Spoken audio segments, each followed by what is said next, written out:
कवी प्रवेश show YouTube चॅनलवर मित्रांनो हार्दिक स्वागत. चंद्रकांत रामचंद्र होनकळस या हुरहुन्नरी कलाकाराच्या घरी आपण आलो आहे.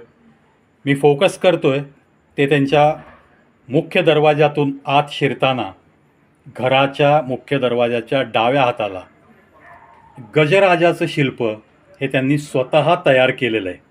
म्हणून ते मी तुम्हाला मुद्दाम दाखवतो आहे की एखाद्या कलाकाराच्या घराच्या आसपाससुद्धा त्याचा कलासक्तपणा कसा निदर्शनास येतो. तुम्ही पहा, कुठल्याही कॉमन मॅनच्या घराच्या आसपास तुम्हाला असं दिसणार नाही आणि म्हणूनच मी हे स्पेशली फोकस करतो आहे. या घरात आपण या शिल्पाकडून एंट्री करतो आणि या आपण घरात शिरलेलो होतो. तिथे त्या कोचवर बसून आपण हे सगळे इंटरव्ह्यू घेतलेत. ही शिल्प तुम्हाला मी पुन्हा दाखवतो आहे, ते पेंटिंग मी तुम्हाला पुन्हा दाखवतो आहे आणि हा घराचा परिसर तेही मी तुम्हाला मुद्दाम दाखवतो आहे कारण हे एका कलाकाराचं घर आहे. हे अशा पद्धतीने जेवढे आपल्याकडे जागा आहे तेवढ्या जागेत जे काही आपण प्लांटेशन करू शकतो अशी ती रोपं लावलेली आहेत. छान हिरवाई निर्माण केली आहे. पहा मित्रांनो, या गोष्टींनासुद्धा आज खूप महत्त्व आहे. कोरोनाच्या काळात ऑक्सिजनचं महत्त्व आपल्याला कळलं आहे. झाडे लावा, झाडे जगवा याच्या आरोळ्या आपण आत्ता पर्यावरण दिनी खूप लोकांनी दिल्या.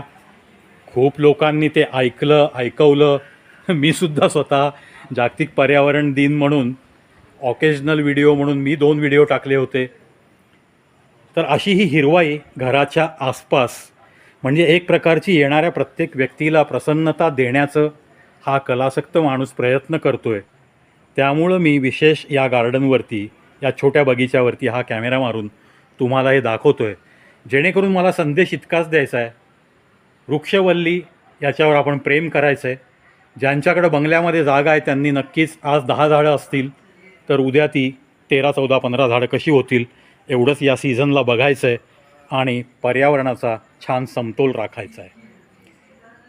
पहा मित्रांनो, आत्ता मी तुम्हाला आउटस्कर्टला मुद्दाम आणलो आहे कारण आपण शिल्पकलेच्या बाबतीत होनकळस साहेबांच्या या कलेबाबतीत बोलत होतो. आणि आता एक अशी मूर्ती आहे की जी त्यांनी आत्ता आपण बसलो होतो त्या रूमच्या बाहेर भिंतीवर लावलेली आहे आणि तो तुम्हाला नजारा दाखवण्यासाठी मी इथं आणलं आहे. आता त्या शिल्पावर मी कॅमेरा मारतो आहे, तुम्ही पाहू शकता. मी विनंती करेन होनकळस सरांना आणि आईंना थोडंसं त्या शिल्पाच्या जवळ दोघांनी उभं राहावं. पहा मित्रांनो, अंदाज येतो या शिल्पाचा.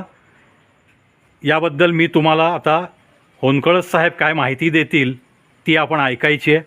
इन द मीन टाईम आपले व्हिडिओग्राफर आणि होनकळस सरांचे सुपुत्र संजीव होनकळस यांची मी तुम्हाला ओळख करून देतो आहे. संजीव हे सुद्धा चांगले कलाकार आहेत, कवी आहेत आणि नक्कीच थोडा थोडा वारसा झिरपत आला आहे. पुढे तो टिकवण्याची जबाबदारी त्यांना आहे, ती जाणीव आहे. त्यांना आपण शुभेच्छा अर्पित करू. होनकळस सरांना पण पुनश्च मी शुभेच्छा देतो आणि आईंनासुद्धा. लाख मोलाची तुम्ही साथ दिली म्हणूनच हा कलाकार, हा एक चांगला व्यक्ती, भारत देशाला एक चांगला कलाकार मिळाला आहे. असंच याच शब्दात मी तुमचं कौतुक करू शकतो. शब्दांच्या पलीकडचं हे कौतुक असतं.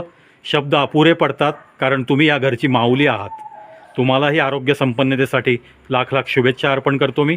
आणि आपण आता जरा होनकळस सरांना या शिल्पाविषयी बोलतं करूयात. सर, हे शिल्प बनवणं हे तुमच्या मनात का आलं, कुठे आलं? मी पुण्यात जास्त तसा राहिलेलो नाही आहे, पण मी हे शिल्प पुण्यात कुठेतरी पाहिलं आहे, त्याबद्दल थोडी माहिती हवी आहे. मला सांगण्याचा उद्देश असा आहे, मी, माझे मिसेस, माझे दुसरे मित्र आणि त्यांच्या मिसेस, आम्ही 4 जण स्कूटरवरती हम्पी, हॉस्पेट, बदामी, विजापूर या ठिकाणी स्कूटरवरती आम्ही गेलो होतो. बापरे. आणि हम्पी हॉस्पेटमध्ये तिथं आम्ही शिल्प जे पाहिले, ते जे शिल्प पाहिले त्याच्यातून आम्हाला प्रोत्साहन मिळालं. आणि मला ह्या लोकांनी दगडामध्ये एवढं केलेलं आहे तर मला ते पाहण्यासारखं आहे. आणि परत येताना आम्ही सारस बागेतून आलो. सारस बागेमध्ये ज्यावेळेला आपण पायऱ्या उतरतो, गणपतीच्या समोरच्या उजूला पायऱ्या उतरतो, त्यावेळेला अशा प्रकारचे 2 शिल्प दोन याच्यामध्ये आहेत.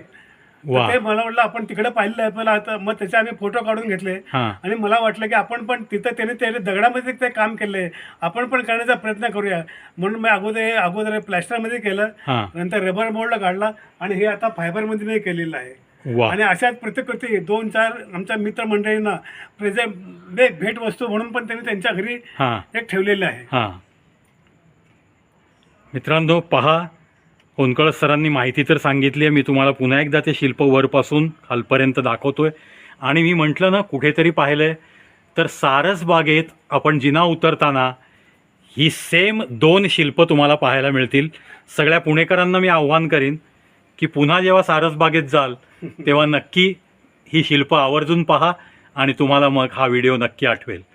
चला, अतिशय सुंदररित्या होनकळस साहेबांनी मला वेळ दिला आहे. कवी प्रविष्यो या छोट्याशा चॅनलला मला वेळ दिल्याबद्दल होनकळस सर तुमचा मी लाख लाख आभारी आहे. आई, तुझ्या कामातनं तू वेळ दिलास म्हणून तुझ्या चरणाला स्पर्श करून तुलाही वंदन करतो, तुलाही मी आभार मानतो.